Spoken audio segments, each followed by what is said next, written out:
20 years have now passed since the collapse of the USSR. A few years ago, Vladimir Putin said that this was the greatest geopolitical catastrophe of the 28th century. Catastrophic or not, this dramatically changed the configuration of the world order. And since this momentous event, the course of new Russia's international politics can be characterized as a tortuous search for a place in the post-Soviet world order. This will be my topic tonight. I intend to focus on Russia's relations with the United States on the one hand and China on the other hand. The so-called strategic partnership between Russia and China will be examined here and assessed as a function of Russia's relations with the USA and as a key telltale sign of its quest for a place and a role in the new international system. As we shall see, Russia's views of the world is basically Americanocentric. It is not simply a relic of the Cold War. Geopolitics is the dominant approach in Russian views of the world. There's a long tradition in this respect, except for a brief period of which I will talk. I will distinguish 5 phases in Russia's search for a place in the international system. These are the 5 phases. These phases are based on the ups and downs of its relations with the United States and the Euro-Atlantic world.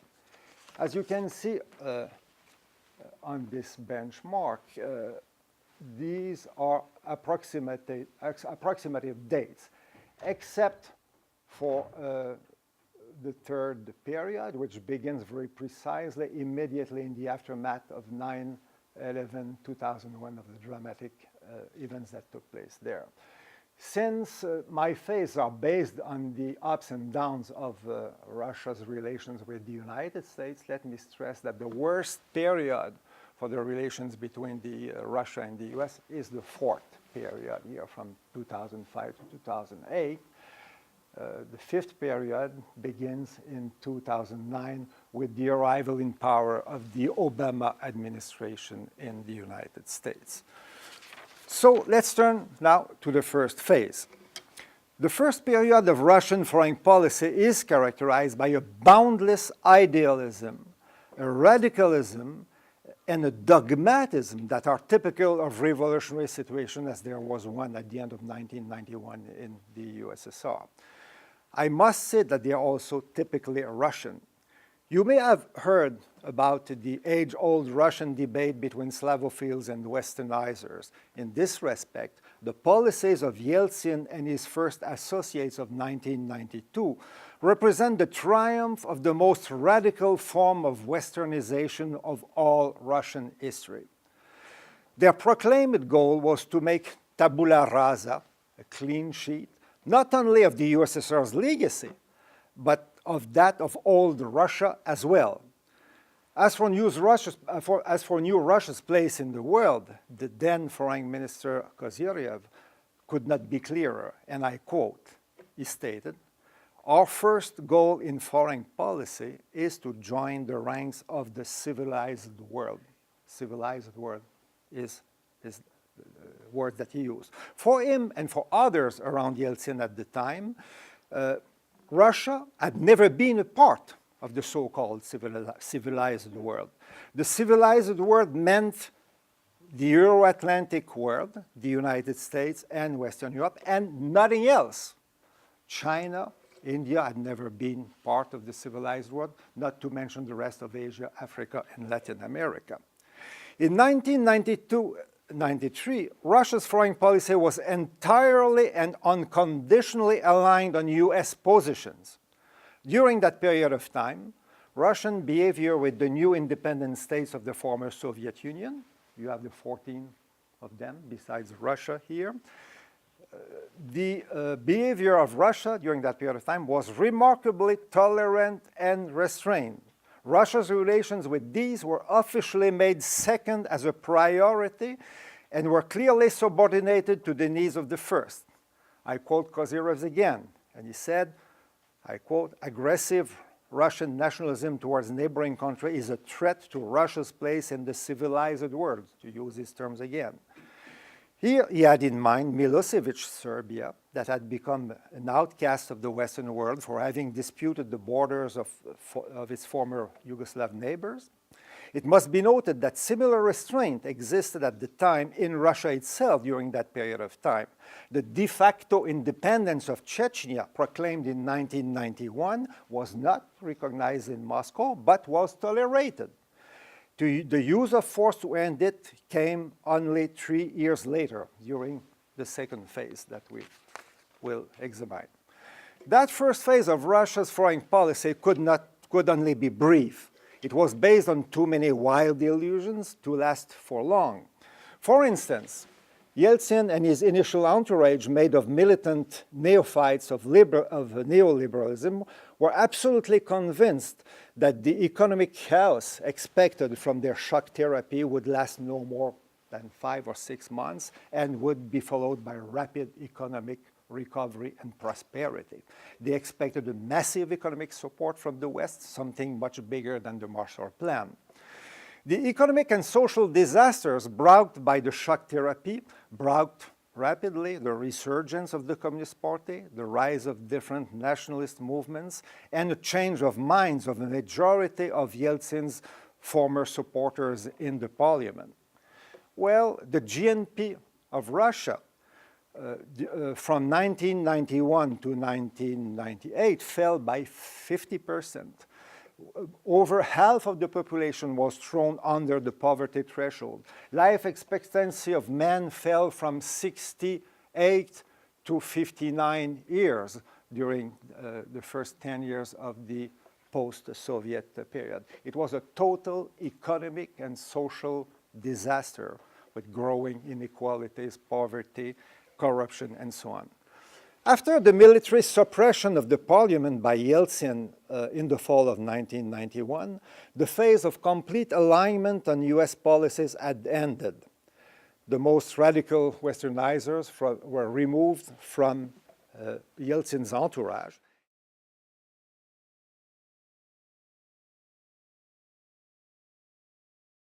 Commence alors ma seconde phase, qui va jusqu'au 11 septembre 2001, qui commence vers 1994.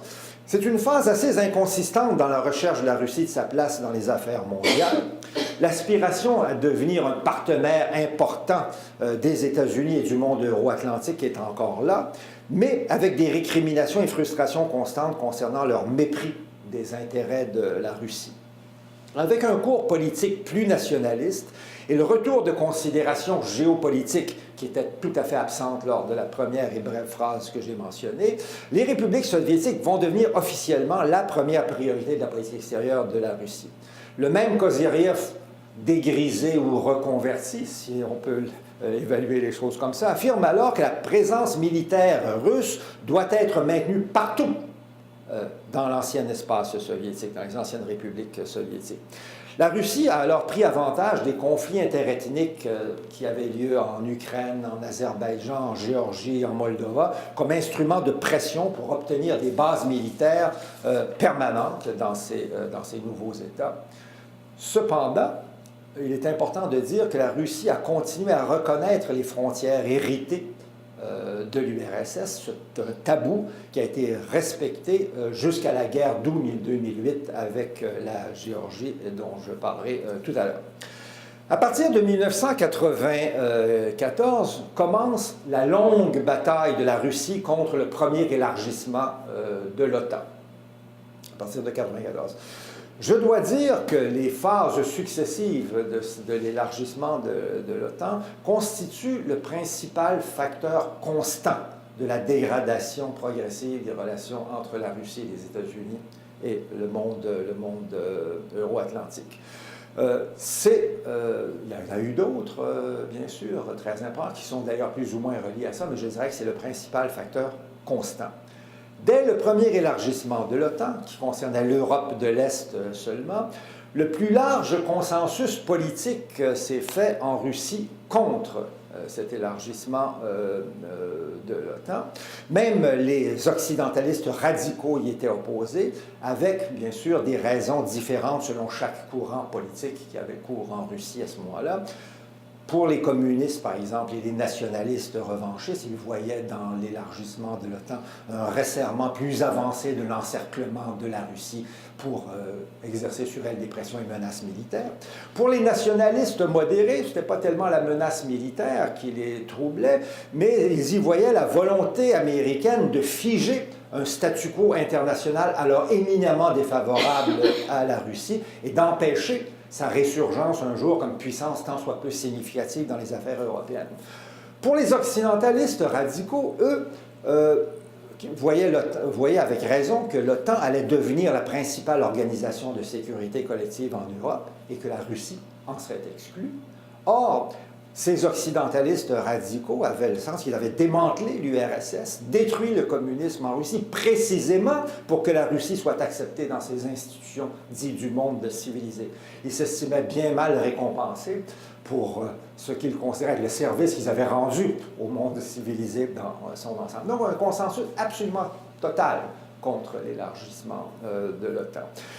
Au début de 1999, dans la dernière année du pouvoir de Yeltsin, les États-Unis et l'OTAN nouvellement élargie ont déclenché une guerre contre la Serbie pour expulser la Serbie du Kosovo. Vous vous rappelez peut-être de ces événements.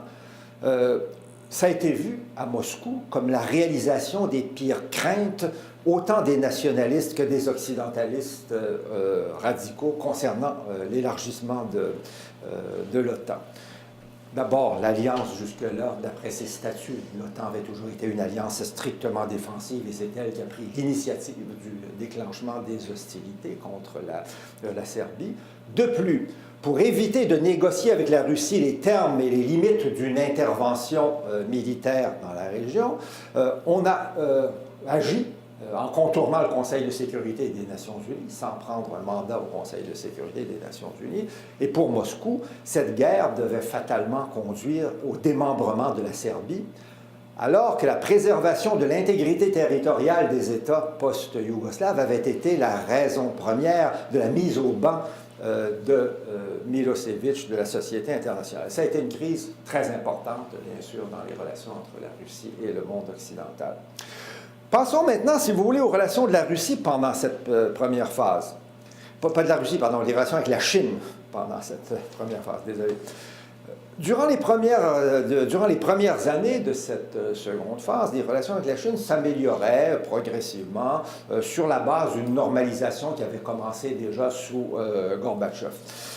Disons que cette relation ne se développait pas encore comme fonction de la relation qui existait avec les États-Unis. Ça prend cette tournure seulement avec l'arrivée au pouvoir, avec l'arrivée au ministère des Affaires étrangères en 1996 de Primakov, un grand personnage de la vie politique russe. C'est alors qu'apparaît le terme partenariat stratégique pour désigner les relations entre la Russie et la Chine.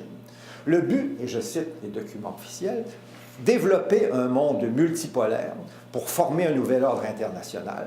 Fin de la citation. En d'autres termes, il s'agissait avec ce partenariat de renforcer la multipolarité dans le monde pour résister et contrer ce qui était vu comme l'objectif américain de préserver l'ordre unipolaire qui avait résulté de la fin de l'URSS.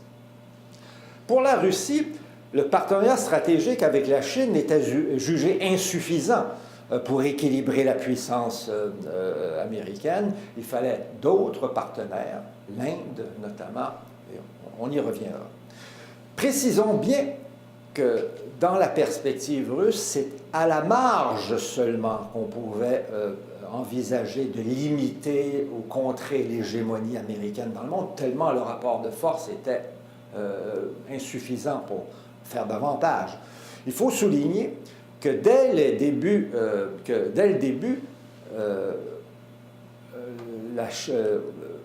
et encore jusqu'à maintenant, la Russie et la Chine ont toujours évité de défier directement les États-Unis sur les enjeux les plus sensibles pour eux. À cet égard, la Chine s'est toujours montrée plus prudente que la Russie pour une raison simple. L'interdépendance des deux économies est tellement forte. Alors que du côté russe, Poutine se met beaucoup plus facilement, ou s'est mis par la suite beaucoup plus facilement, lui-même en parlant des relations économiques entre la Russie et les États-Unis, des peanuts par rapport à ce qu'ont les relations entre la Chine et les États-Unis. Je précise qu'aucune alliance formelle n'a jamais été envisagée entre la Russie et la Chine, pas seulement parce que chacun veut garder une certaine liberté de manœuvre, mais surtout pour éviter de prendre une posture de confrontation et de défi ouvert à l'endroit des États-Unis. Bref, ils ont toujours, tous les deux, en parlant de leur partenariat stratégique, évité de dire explicitement qu'il était et qu'il est dirigé contre les États-Unis, alors que c'est parfaitement clair dans l'action, mais si on ne le dit pas très clairement, justement pour éviter de se mettre dans une posture de confrontation. Je dirais, pour utiliser un terme de science politique pour caractériser la relation Chine-Russie, que c'est du soft balancing que font la Russie et la Chine vis-à-vis de l'hégémonie américaine dans le monde. Et dans cette entreprise, pour la Russie, la Chine a toujours été le principal partenaire dans cet objectif de renforcement de la multipolarité dans le monde. Après l'avènement de Poutine en janvier 2001, le partenariat stratégique Russie-Chine a acquis davantage de substance, deux développements majeurs à cet égard. Le premier est la signature d'un traité de coopération et d'amitié qui a ouvert la porte au règlement final du fameux contentieux frontalier qui avait été un enjeu majeur du conflit sino-soviétique. Le traité stipule, et j'en cite les termes, que les deux parties s'engagent à renforcer le rôle des Nations unies comme première organisation internationale et à renforcer leur coopération et leur concertation au sein du Conseil de sécurité, de façon à renforcer la multipolarité dans le monde. Fin de la citation. Évidemment, quand on parle de Conseil de sécurité comme première nationale, la Chine était à ce moment-là ouvertement opposée à l'élargissement de l'OTAN, même si ça ne la concernait pas directement. Le deuxième développement majeur début de 2001 a été la création, la mise sur pied d'une nouvelle organisation internationale qu'on a appelée l'Organisation de coopération de Shanghai, qui est devenu depuis le principal cadre et le principal instrument du partenariat stratégique entre la Chine et la Russie. L'organisation, outre la Chine et la Russie, comprend les trois pays d'Asie centrale qui sont sur la frontière avec la Chine, le Kazakhstan, la Kirghizie et le Tadjikistan. Donc, les 5 pays, si on compte la Russie, qui partageaient la frontière sino-soviétique. Ces trois pays font aussi partie d'une alliance, ces trois pays d'Asie centrale font aussi partie d'une alliance militaire avec la Russie qui s'appelle le Traité de sécurité collective de la communauté des États indépendants. L'Ouzbékistan a rejoint l'alliance militaire dirigée par la Russie, qui est l'organisation du traité de sécurité, et aussi l'organisation de Shanghai. La Chine reconnaissait et reconnaît encore, et c'est très important, la primauté des intérêts géopolitiques de la Russie dans tout l'ancien espace soviétique. Et un des buts centraux de l'Organisation de coopération de Shanghai était de tenir les États-Unis hors de l'Asie centrale. Parmi les buts déclarés par les partenaires de l'Organisation de Shanghai, il y avait le terme, c'est les Chinois comme ça, la lutte contre les trois fléaux, disaient les Chinois, les trois fléaux étant le terrorisme, le séparatisme et l'extrémisme, qui étant un mot diplomate pour parler du fondamentalisme musulman, terme diplomatique pour parler du fondamentalisme musulman. Les trois fléaux, évidemment, s'appliquaient entièrement à la Tchétchénie, où la Chine supportait pleinement, bien sûr, la Russie pendant la guerre de Tchétchénie. En retour, les Russes soutenaient et soutiennent toujours la Chine dans son opposition au séparatisme au Tibet, au Xinjiang, et autour de l'enjeu de Taïwan, qui est une question de séparatisme dans la perspective russe et chinoise, où les Russes ne cessent de dire que la réunification de Taïwan à la Chine est une affaire intérieure chinoise qui ne concerne aucun pays étranger. Donc là-dessus, il y a un soutien réciproque important. En octobre 2001-2002, le contenu économique du partenariat était encore relativement faible à cette époque. Il n'y avait pas encore d'oléoduc pour exporter le pétrole. Le pétrole s'exportait vers la Chine par chemin de fer, par wagon, ce qui limite bien sûr les possibilités. Depuis, un oléoduc a été construit, mais pas à cette époque-là. Mais la Chine était déjà un important acheteur d'armements russes très sophistiqués. Des navires de guerre, sous-marins, avions de combat, bombardiers, etc. Et ceci, pour la Russie, c'était extrêmement important pour essayer de garder un minimum de compétitivité internationale dans le domaine de la haute technologie et éviter que la Russie demeure, ce qu'elle est d'ailleurs, principalement un exportateur de matières premières, gaz, pétrole et autres matières premières. Le secteur militaire avait toujours été le secteur de pointe et le seul secteur de compétitivité high-tech, si je puis dire, sur le plan économique, mais il s'était largement disloqué avec les effets de la thérapie de choc et la Chine est rapidement devenue le premier client des usines d'armement russes et a contribué beaucoup à la relance du secteur militaire soviétique, qui est un secteur de haute technologie qui avait énormément souffert des dégâts de la thérapie du choc. Donc, cet aspect économique est très important.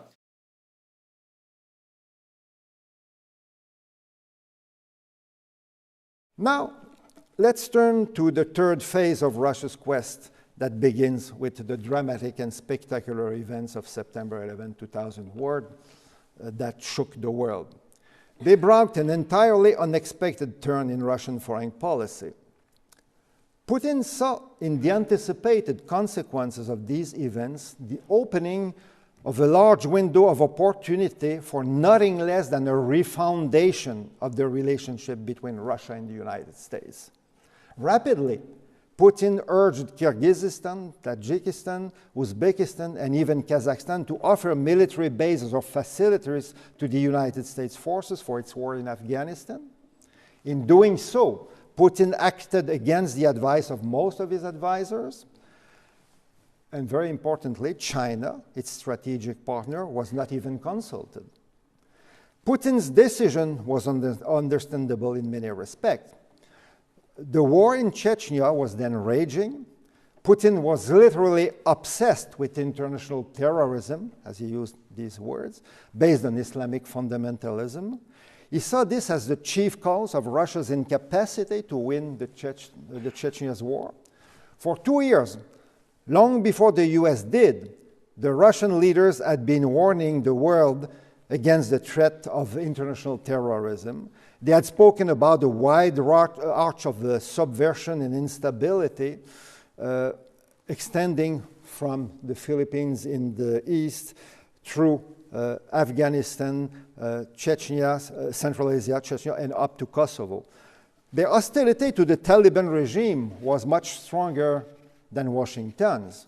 The Taliban's Afghanistan was, as a matter of fact, the only country in the world that recognized Chechnya's independence. This being said, Putin's behavior on a range of unrelated issues revealed much more than the desired destruction of the Afghan regime. Here's what I mean.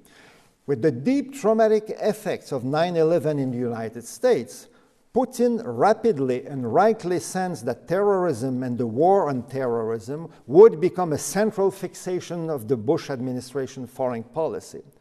On that basis, he was deeply convinced that a new, solid, and privileged partnership could and would be built with the United States.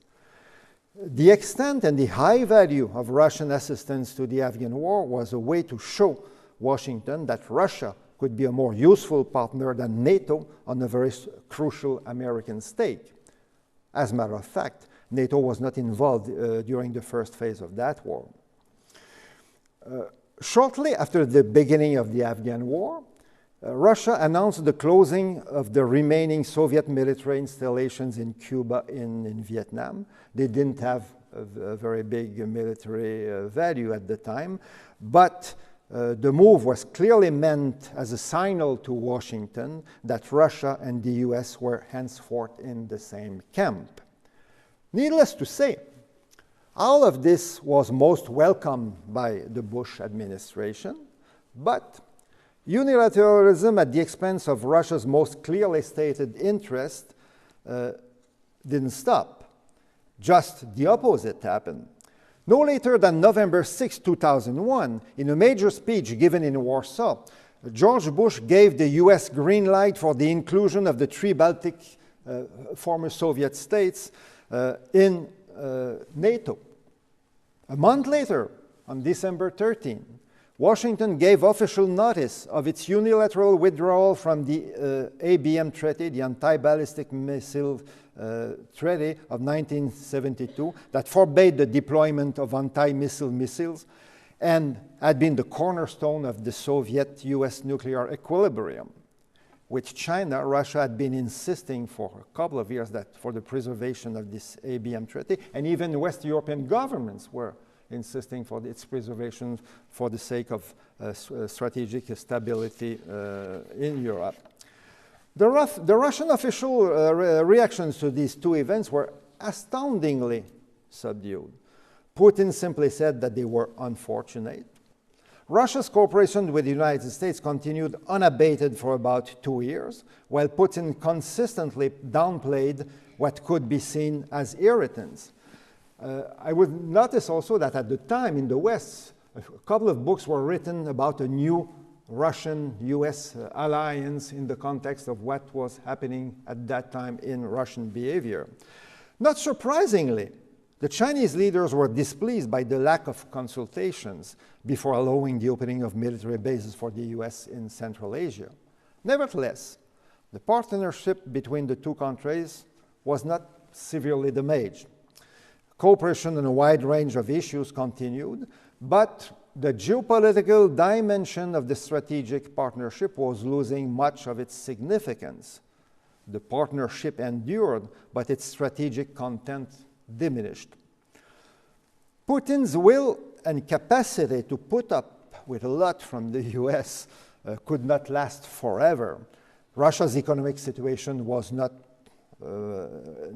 more desperate as it had been in the past. On the contrary, thanks to soaring oil and gas price, it was rapidly improving. It had recovered the GNP of the Soviet time and even surpassed it. And there was a sort of an economic boom at the time in Russia. So the honeymoon between Russia and the US began to erode in 2003, but very slowly. For instance, even if Russia made clear at the time that it was opposed to the war against Iraq long before it began in March, it did not declare its intention to use its veto against it at the United Nations before the French did. Russia let France and Germany take the lead in opposing the US intentions to attack Iraq. After the Rose revolutions in Georgia in December 2003, Russian reactions were restrained in spite of US support for Saakashvili. However, a turning point was reached with the Orange Revolution of December 2004 in Ukraine, the most important state after the most important post-Soviet state after Russia itself, as you certainly know. Putin was aware of the internal causes of the so-called Orange Revolution in the Ukraine, general corruption, popular discontent, and so on. But with his KGB professional background, plus the huge political support from the Western media to the Orange Revolution, and the American limited, I must say, organizational and financial support to leading Ukrainian protest groups, convinced Putin that these had tipped the balance and may have been decisive in the final upturn of events in Ukraine. He was not far from sharing the Russian view, according to which the so-called color revolutions in the former Soviet space were orchestrated by Washington.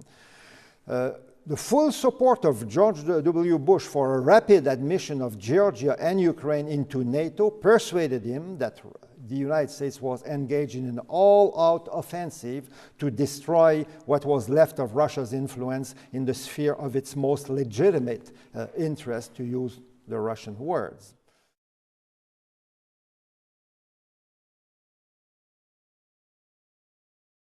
Qui est la pire phase, en fait, pour les relations. Je parle, elles sont fixées sur les hauts et les bas des rapports. C'est la pire phase pour les relations entre la Russie et les États-Unis, la quatrième. Elle se caractérise par un nouvel et plein élan du partenariat stratégique avec la Chine. Cette phase est la pire de toute l'histoire, encore une fois, des rapports entre les États-Unis et la Russie, à tel point que plusieurs livres ont été écrits dans ces années-là sur la nouvelle guerre froide entre la Russie et les États-Unis. L'objectif de la multipolarité poursuivi avec la Chine a continué à être poursuivi et dans plusieurs directions, et pas seulement avec la Chine. C'est de là-dessus que je voudrais exposer quelques points importants. À plusieurs égards, 2005 peut être vu comme une étape décisive dans la consolidation du partenariat stratégique entre la Russie et la Chine. En août 2005, de grandes manœuvres militaires conjointes ont été tenues entre la Russie et la Chine sous l'égide de l'Organisation de coopération de Shanghai. Les deux parties ont présenté ces manœuvres, en raison de leur dimension sans précédent, comme ouvrant une nouvelle ère dans leurs relations. 10 000 militaires ont participé à ces opérations avec des navires de guerre de toutes sortes, des sous-marins, avions de combat, bombardiers, etc. Ces manœuvres militaires ont continué par la suite à tous les 2 ans et continuent encore à ce jour dans différents pays de l'Organisation de coopération de Shanghai. En 2007, elles ont impliqué directement tous les États membres de l'Organisation de coopération de Shanghai, qui sont aussi des alliés de la Russie dans le contexte du traité de sécurité collective qui est l'alliance militaire de la Russie. Des observateurs occidentaux ont alors affirmé que l'Organisation de coopération de Shanghai était en train de devenir une OTAN de l'Est. La comparaison est très abusive, je pense. La même chose pour ce qui est de la guerre froide. Parler d'un retour à la guerre froide. Poutine lui-même a dit comment peut-on parler de retour à la guerre froide alors que le budget militaire de la Russie est 20 fois inférieur à celui des États-Unis. Le jeu est beaucoup plus ouvert que la création d'un nouvel OTAN de l'Est, etc. Encore une fois, les deux puissances, la Chine et la Russie, savent qu'elles ne peuvent soutenir une vraie compétition militaire avec les États-Unis. Ils pouvaient cependant les défier sur un certain nombre d'enjeux spécifiques, et ils l'ont bien fait. C'est arrivé au sommet de l'Organisation de Shanghai de juillet 2005. À l'unanimité, les membres de l'Organisation de Shanghai ont demandé une date de clôture pour la fermeture des bases américaines en Asie centrale post-soviétique. L'Ouzbékistan s'est exécuté. Bakiev, en Kirghizie, l'a annoncé, a réduit, mais finalement, il a payé un prix élevé après pour ne pas s'y être pleinement conformé à la décision collective de l'Organisation de Shanghai. Au même moment, l'Organisation de Shanghai accueillait 3 nouveaux États en leur donnant un statut d'observateur. Il y avait l'Iran parmi ceux-là. Dans la perspective russe, le principal d'entre eux a été l'Inde. Et j'insiste rapidement là-dessus. Depuis l'époque de Primakov, l'Inde était considérée comme un partenaire majeur de la Russie et vue, elle aussi, comme un facteur croissant de multipolarité dans l'ordre international. Et un objectif important de Moscou, depuis Primakov, a été d'amener la Russie, l'Inde et la Chine à travailler ensemble pour limiter l'hégémonie et la marge de manœuvre des États-Unis dans le monde. Ça n'a pas été facile parce que la rivalité traditionnelle entre la Chine et l'Inde est forte. Malgré ça, sous l'égide de la Russie, on a réussi à tenir annuellement un forum annuel qui réunit les ministres des Affaires étrangères de l'Inde, de la Russie et de la Chine pour des fins de coordination en matière de politique extérieure. Dans les documents officiels russes, on parle de cette formation de la Troïka. Inde, Chine et Russie, encore une fois comme facteur de multipolarité. La Chine a d'ailleurs réussi à améliorer les relations entre la Russie et l'Inde, pas complètement, mais dans une certaine mesure, on peut considérer que c'est un succès diplomatique pour la Chine. En matière économique, 2005 a vu une augmentation de 38% seulement en une seule année des échanges économiques entre la Russie et la Chine. Ces échanges n'ont cessé de croître et en 2010, la Chine est devenue le principal partenaire commercial de la Russie avant l'Allemagne. Si on prend l'Union européenne comme un ensemble, non, c'est l'Union européenne comme ensemble qui est encore le premier partenaire commercial de la Russie, mais si on parle des États, c'est maintenant la Chine qui est le premier partenaire commercial de la Russie. Depuis le début du partenariat stratégique entre la Russie et la Chine, beaucoup d'observateurs occidentaux et russes ont souligné un large éventail de problèmes et de questions susceptibles de miner la viabilité de ce partenariat. Ces problèmes reposent sur la plupart sur de très importantes asymétries, bien sûr, qui existent entre les deux pays. La première et la plus évidente, et qui est une source d'inquiétude en Russie, est l'écart énorme entre la population des deux pays. Cet écart, d'ailleurs, est aggravé par deux facteurs qui se renforcent l'un l'autre. D'une part, une baisse dramatique de la population de la Russie depuis la fin de l'ère russe, une baisse constante démographique qui est très inquiétante. Le deuxième facteur qui aggrave le problème dont on parle, c'est que cette baisse de population russe est plus importante en Sibérie qu'ailleurs. Pourquoi? Parce que les Russes de Sibérie ont tendance à revenir vers la partie européenne de la Russie, ce qui aggrave le problème dont je parle tout à l'heure, dont je parle maintenant, c'est-à-dire qu'il y a des scénarios alarmistes qui ont été publiés par la presse russe à différentes reprises, parlant d'une immigration non seulement légale, mais même massive, illégale de Chinois dans les régions que vous voyez ici, qui bordent la Russie et la Chine. En 2000, la presse russe a fait état de 2 millions de Chinois illégaux qui représentaient, si on considère la population de ces régions, qui représentaient presque un peu plus d'un tiers de la population de ces régions, d'après ces rumeurs alarmistes. Ces rumeurs alarmistes affirmaient qu'avec l'augmentation de cette population, l'augmentation du commerce frontalier légal et illégal allait faire en sorte qu'on s'en allait vers une annexation de facto de ces régions, sans même que la Chine ait besoin de remettre en cause les frontières, comme Mao Tse-tung l'avait fait dans les années 1960. Tout ça s'est avéré comme des phobies, finalement sans fondement, parce qu'en 2004, des chiffres officiels après l'étude ont été publiés qui montraient que sur toute l'étendue du territoire de la Russie, il n'y avait que 250 000 Chinois et pas davantage. Et depuis, en 2010, on a montré que dans ces régions limitrophes de la Chine, les investissements sud-coréens et japonais sont plus importants que les investissements chinois. Donc, ça a été une rumeur trop alarmiste. Il n'y a pas besoin d'insister en parlant d'asymétrie sur l'énorme asymétrie dans la taille et la croissance de l'économie des deux pays. La présence économique croissante de la Chine en Asie centrale est certainement dérangeante pour quelqu'un comme Poutine qui considère que l'espace post-soviétique, y compris l'Asie centrale post-soviétique, doit être une sphère d'influence russe. En 2009, le volume total des échanges des pays d'Asie centrale pris comme ensemble avec la Chine a dépassé le volume total des échanges avec la Russie, ce qui n'est sûrement pas bienvenu à Moscou.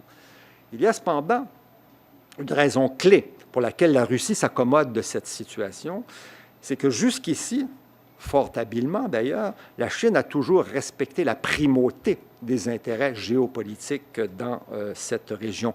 Contrairement aux États-Unis, la Chine reconnaît le traité de sécurité collective entre les pays d'Asie centrale et la Russie. Elle traite directement avec ce traité de sécurité collective. Jamais la Chine n'a cherché à détacher un de ses membres de l'alliance militaire avec la Chine. Jamais la Chine non plus n'a cherché à établir des bases militaires dans la région, contrairement aux États-Unis. Au regard de tout ce qui a été dit et de tout ce qui a été écrit sur la fragilité et le caractère éphémère du partenariat stratégique depuis le début, ce qui me frappe dans une perspective de 20 ans, c'est plutôt sa résilience. Elle a constamment gagné en étendue et en contenu, en fait, depuis 2004-2005, comme on va le voir par la suite. Un sommet des mauvaises relations entre la Russie et les États-Unis a été atteint quelques mois avant l'élection d'Obama, avec la guerre de Géorgie d'août 2008. Là-dessus, tant les actions de la Géorgie que celles de la Russie sont directement reliées à deux événements. Le premier, c'est la guerre du pardon, c'est pas la guerre, c'est la reconnaissance du Kosovo comme étant indépendant par les pays occidentaux en contournant, là encore, le Conseil de sécurité, où il y a des résolutions qui parlaient de l'intégrité territoriale de la Serbie. Le deuxième, c'est la promesse d'appartenance à l'OTAN, la promesse formelle faite par l'OTAN à l'insistance de George Bush pour une adhésion prochaine de la Géorgie et de l'Ukraine à l'OTAN. Je pense sur la séquence et l'interrelation de ces deux événements, comment ils ont conduit à la guerre de Géorgie, puis j'y reviendrai plus tard à la discussion si ça intéresse quelqu'un.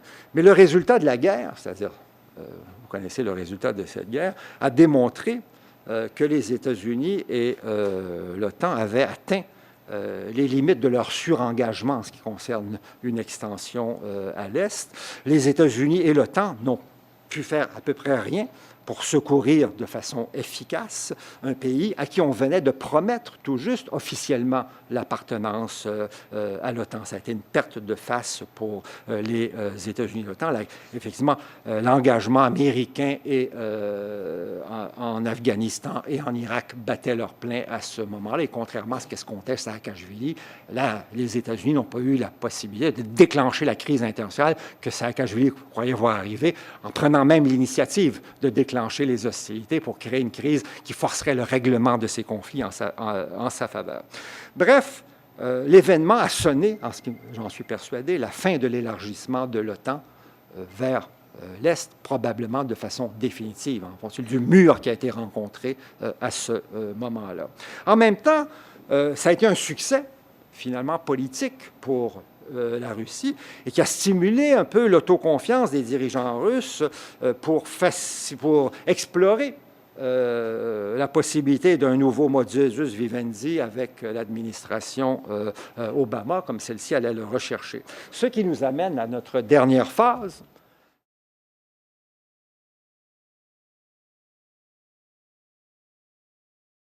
Ce qui m'amène à ma dernière phase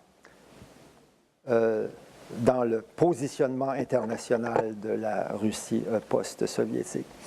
Cette dernière phase est caractérisée précisément par cette recherche d'un modus vivendi avec les États-Unis, mais en même temps, cette fois-ci, qu'un renforcement simultané du partenariat stratégique avec la Chine, à la différence de ce qui s'est passé pendant la période 3. Un mois après l'investiture d'Obama, vous vous rappelez peut-être, le vice-président Biden a eu cette phrase où il a parlé de la nécessité to press the reset button dans les relations avec entre les États-Unis et la Russie. Le reset est devenu le buzzword pour caractériser les relations entre les États-Unis et la Russie pendant les 4 années suivantes. Et je dirais que jusqu'en 2012, ces relations ont effectivement connu une amélioration significative. Je parlerai, on pourrait sans doute en trouver d'autres, mais je parlerai de 4 résultats majeurs et je passe là-dessus très rapidement. Tout d'abord, nouveau traité START, nouveau traité sur la limitation des armements stratégiques, avec des plafonds beaucoup plus bas sur les maximums d'armes stratégiques. Et c'est avantageux pour la Russie. Pourquoi? Parce qu'elle n'a pas les moyens de maintenir des plafonds aussi élevés qu'auparavant. Donc, ça préserve ce qui est un des derniers vestiges de parité entre la Russie et les États-Unis sur le plan des armements, même si c'est symbolique seulement dans la perspective de Poutine et des dirigeants russes, c'est symboliquement important. Mais je dirais que ce vestige de parité est rendu précaire, évidemment, par le projet de défense antimissile que les États-Unis mettent de l'avant et sur laquelle la Russie ne peut pas compétitionner. Un des facteurs du reset, ça a été positif, ça a été une négociation pour une défense antimissile commune, mais comme vous le savez, ce projet a échoué. Troisième facteur d'amélioration, ça a été les sanctions, l'adoption de nouvelles sanctions contre l'Iran, adopté simultanément d'ailleurs par la Russie et la Chine ensemble. Ça, c'est une concession effectivement qui a été faite aux États-Unis. Donc la Russie a fait des concessions là-dessus. Le quatrième facteur d'amélioration, c'est le soutien très substantiel de la Russie à l'effort de guerre des États-Unis et de l'OTAN en Afghanistan, en concertation cette fois avec la Chine. Je dirais cependant que ce n'est pas une concession russe, et je m'explique.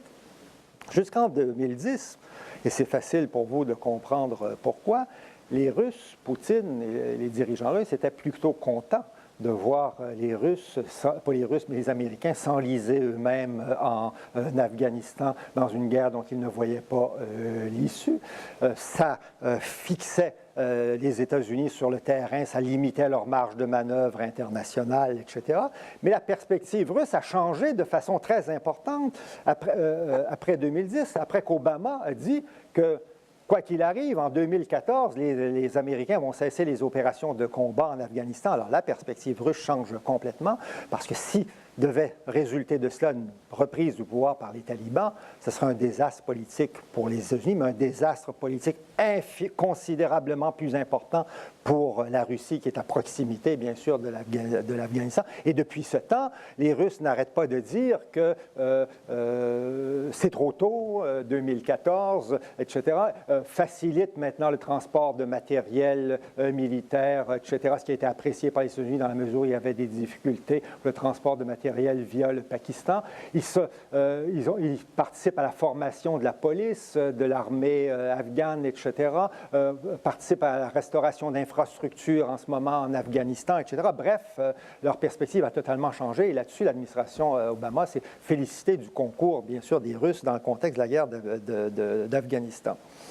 L'amélioration des relations avec les États-Unis, de même que le profil sensiblement plus libéral de Medvedev, aussi bien en politique extérieure, a conduit plusieurs analystes et observateurs russes à croire ou à penser que le temps était venu pour une reconsidération de la valeur du partenariat stratégique avec la Chine. Le questionnement sur les mérites du partenariat stratégique avec la Chine n'était pas nouveau. J'en ai parlé tout à l'heure, ce n'était pas nouveau en Russie. Cependant, cette fois-ci, il a impliqué davantage de membres de l'establishment politique et académique. En d'autres termes, les mises en garde traditionnelles ont été amplifiées, mais en les basant sur des projections statistiques récentes. On a souligné notamment qu'en 2010, le produit national brut de la Chine était passé à 5 fois celui de la Russie, pendant que la Chine venait de dépasser le Japon comme deuxième économie nationale à l'échelle mondiale et qu'on s'attendait à ce qu'elle surpasse les États-Unis eux-mêmes autour de 2025. Plusieurs analystes russes ont soutenu qu'avec le déclin relatif déjà observable de l'hégémonie américaine dans le monde, la multipolarité était un fait largement accompli. Ils affirmaient que le meilleur moyen de la préserver était maintenant d'aller du côté des États-Unis pour contrebalancer la puissance montante de la Chine. Mais même si Medvedev était certainement le dirigeant préféré d'Obama et de d'autres dirigeants occidentaux, Medvedev n'a pas négligé pour autant la Chine. Au contraire, et c'est ce qui caractérise cette phase par rapport aux autres. En juin 2009, un nouveau regroupement international a été officiellement lancé à Saint-Pétersbourg et dont vous connaissez peut-être le nom, ce qu'on appelle le BRIC. B-R-I-C, le BRIC, c'est Brésil, Russie, Inde et Chine. Le BRIC se veut, peut être vu en fait, dans la perspective russe, ça peut être vu comme une extension de la Troïka, Inde, Russie et Chine, auquel s'ajoute désormais le Brésil. Les Russes considèrent ça comme un succès pour la politique extérieure russe, l'institutionnalisation ou semi-institutionnalisation, si on veut, de ce forum international qui est le BRIC. Le BRIC veut être le regroupement des plus importants pays émergents dans le monde, qui, disent-ils, forment plus de 40 de la population mondiale, prenant une part croissante dans la production mondiale. Et comme vous le savez, pour lui donner une dimension qui s'étend sur 4 continents, on a ajouté un an plus tard un 5e membre, l'Afrique du Sud, une 5e roue de la voiture, qui ne fait pas le poids, évidemment, beaucoup par rapport aux autres. Le but du BRIC était, et toujours, d'exercer l'influence collective de ses membres, d'utiliser l'influence collective de ses membres pour reconfigurer un ordre international changeant, rien de moins. Le premier objectif, bien sûr, est la réforme des institutions financières globales, jugées trop favorables aux États-Unis et à l'Europe occidentale. Le BRIC, notamment, insiste sur la primauté du G20, dont ils sont tous membres, plutôt que sur celle du G8 comme forum de gouvernance économique internationale. À un moindre degré, il s'adresse aussi à des questions de politique internationale, mais beaucoup moins sur des dossiers notamment comme l'Iran et la Syrie, où ils ont pris des positions communes. Évidemment, entendons-nous, l'efficacité du BRIC face à des objectifs aussi considérables est loin d'être établie. Étant donné la grande diversité des intérêts de ses membres, la cohésion du groupe est relativement faible. Et effectivement, le BRIC, je dirais que c'est plus une organisation virtuelle qu'une organisation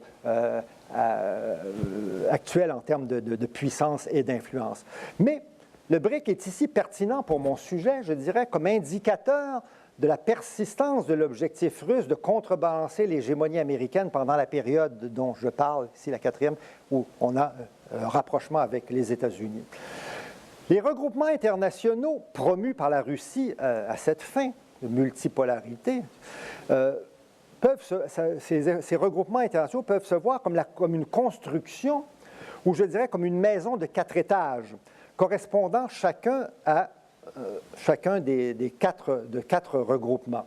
Si on range chacun de ces regroupements, quatre regroupements en fonction de leur degré de cohésion politique, je dirais que la construction se présente comme ça. Au premier niveau ou au premier plancher se trouve le partenariat stratégique entre la Russie et la Chine. Au deuxième niveau se trouve l'Organisation de coopération de Shanghai. Au troisième niveau se trouve la Troïka, Russie, Inde, Chine. Et au quatrième niveau se trouverait le BRIC par ordre décroissant, je dirais, de cohésion politique de ces forums et organismes. Dans la perspective russe, la base ou le noyau le plus dur de cette construction de 4 étages, ça demeure le partenariat stratégique avec la Chine. D'ailleurs, dans leurs déclarations officielles, autant la Russie que la Chine se sont souvent engagés explicitement à coordonner leurs positions dans ces différents forums et organisations. Pendant que Medvedev poursuivait le reset avec les États-Unis avec optimisme, Poutine avait un profil plutôt bas sur ces questions. Il aurait pu l'arrêter s'il avait voulu. La suite des événements m'a montré que c'était lui qui avait encore le gros bout du bâton dans la politique extérieure, dans la politique russe. Il était certainement d'ailleurs en faveur de la poursuite aussi loin que possible de l'exploration de ce modus vivendi avec les États-Unis, mais avec son expérience précédente, il était certainement plus sceptique que Medvedev sur les chances que ça puisse se faire aux conditions russes. J'insiste là-dessus. Il n'était donc pas prêt à mettre le partenariat stratégique avec la Chine sur le feu arrière, sur le back burner, comme on dit en anglais ici, pendant qu'on explorait les virtualités du reset avec les États-Unis. En février 2012, pendant sa campagne électorale à la présidence, Poutine a publié un long article sur les enjeux de la politique internationale de la Russie. Dans ce texte, assez étonnant d'ailleurs, il a défendu avec force le partenariat stratégique, un peu comme s'il répondait directement aux réticences qui étaient invoquées contre le partenariat en Russie et de celles que je viens de mentionner. Le propos de Poutine mérite une longue citation que je vous fais ici. Premièrement, et c'est Poutine qui parle, premièrement, dit-il, je suis convaincu que la croissance économique de la Chine n'est en aucune façon un danger, mais au contraire un défi qui est porteur d'un potentiel colossal de coopération qui nous donne la chance d'attraper le vent qui vient de Chine dans les voiles de notre économie. Deuxièmement, la conduite de la Chine sur la scène internationale ne donne aucune raison de parler d'aspiration de sa part à la domination. La voix de la Chine dans le monde est en effet croissante et plus confiante, et nous nous en réjouissons parce que Beijing partage notre vision d'un ordre international émergent et plus équitable. Fin de la citation. On ne pouvait être plus clair. Peu après sa réélection à la présidence au printemps dernier, Poutine a fait à Obama un camouflet ou une rebuffade, si on peut dire, surprenante et sans précédent. Il ne s'est pas rendu, comme vous le savez, au sommet du G8 à Camp David. Il a envoyé le désormais premier ministre Medvedev à sa place. C'était la première fois dans l'histoire du G7 ou du G8 qu'un chef d'État ne se rendait pas personnellement à un sommet du G7.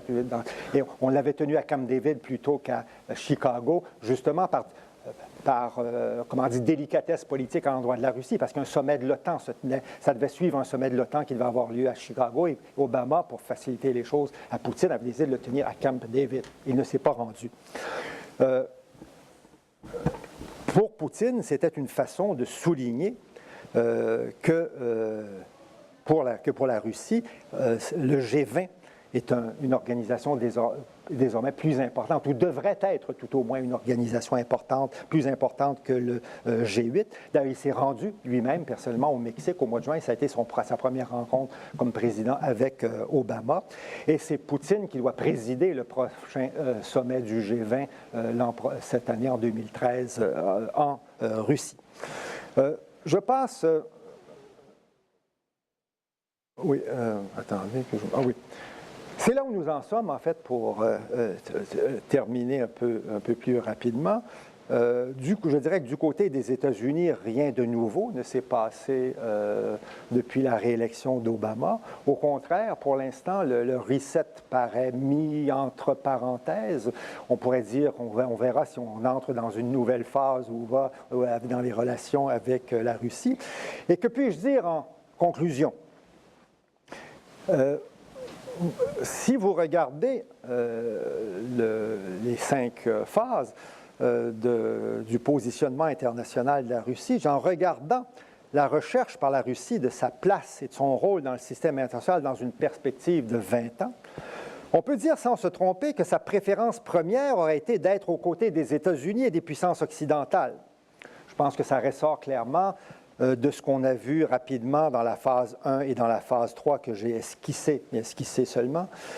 Je dirais même que pendant une bonne moitié de la seconde phase, cet objectif a été poursuivi, même si c'était avec des frustrations croissantes. On pourrait dire ainsi qu'il a été présent pendant 10 ans sur 20. Même la 5e phase pourrait être vue, la dernière phase, comme une prudente reprise de cet objectif.